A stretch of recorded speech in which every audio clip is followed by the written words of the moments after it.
عليكم ورحمة الله تعالى وبركاته. نحمده ونصلي على رسوله الكريم أما بعد. اللهم علمنا ما ينفعنا وانفعنا بما علمتنا وزدنا علما نافعا يا كريم. اللهم افتح لنا أبواب الفهم يا رب العالمين يا أرحم الراحمين. আকিদাতুল মুসলিম, যেটি দায়রাতুল ইফতা আল আম ফিল মামলাকাতিল উর্দুনিয়াতিল হাশিমিয়া কর্তৃক সংকলিত আকিদা শাস্ত্রের খুব সহজ এবং সংক্ষিপ্ত এক অনবদ্য গ্রন্থ। 2020 সালে সর্বপ্রথম এটা প্রকাশিত হয়। 2020 সালের শেষের দিকে এটা দ্বিতীয় সংস্করণ আরও সম্পাদন করে প্রকাশিত হয়।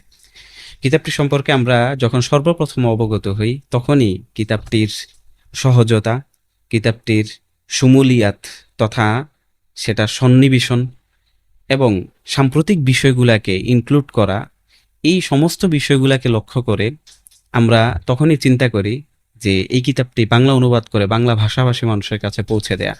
সেই নিয়তে তৎকালীন সময়েই আমরা সেটার অনুবাদ কাজে হাত দেই এবং সেই অনুবাদের কাজ সম্পন্ন হয় 2021 সালের দিকেই। এর মাঝে সেটার পরিমার্জন, পরিবর্ধন এবং ছাত্রদের সামনে সেটা উপস্থাপন এবং সাধারণ পাঠকের মাধ্যমে সেটা পাঠ করানো, এই জাতীয় নানা পর্যায়ে সমাপ্ত করে 2025 সালে মে মাসে আলহামদুলিল্লাহ ইতকান একাডেমি কর্তৃক সেটা প্রকাশিত হয়। পরবর্তীতে ইতকান একাডেমি পাঠকদের নানা অবস্থা, নানা পর্যায়ে, নানা স্তর বিবেচনা করে সেটাকে দর্শে নিয়ে আসার সিদ্ধান্ত গ্রহণ করে, আর সে আলোকেই আপনাদের সামনে আসা। আমাদের এই দর্শ উপস্থাপনের ক্ষেত্রে কিছু নির্দিষ্ট পদ্ধতি এবং মানহাজ অবলম্বন করা হবে। আমরা এই দর্শের ক্ষেত্রে হরফান তথা শব্দে শব্দে বিশ্লেষণ করে দর্শ দেওয়া হবে না, বরং আমাদের দর্শগুলা শিরোনাম ভিত্তিক মৌলিক বিষয়গুলা উপস্থাপন করা হবে। এখানে যতগুলা শিরোনাম আসবে, সূচিপত্রে যতগুলা বিষয় আসবে, সব বিষয়গুলো আমাদের আসবে না, বরং অধ্যায় ভিত্তিক মৌলিক বিষয়গুলা আলোচনা করে আমাদের মুখ্য উদ্দেশ্য থাকবে।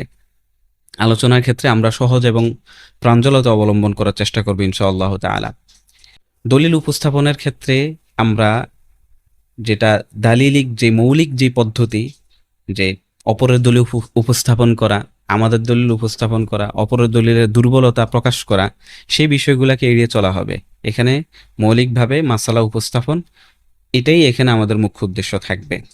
হ্যাঁ, সেটা পরবর্তীতে ইনশাআল্লাহ তাআলা প্রত্যেক মাসালা নিয়ে আলাদা আলাদা দলিল উপস্থাপনের আলোকে আলোচনা হতে পারে, সেটা আমাদের পরিকল্পনা আছে যদি আল্লাহ সুবহানাহু ওয়া তাআলা তৌফিক দেন।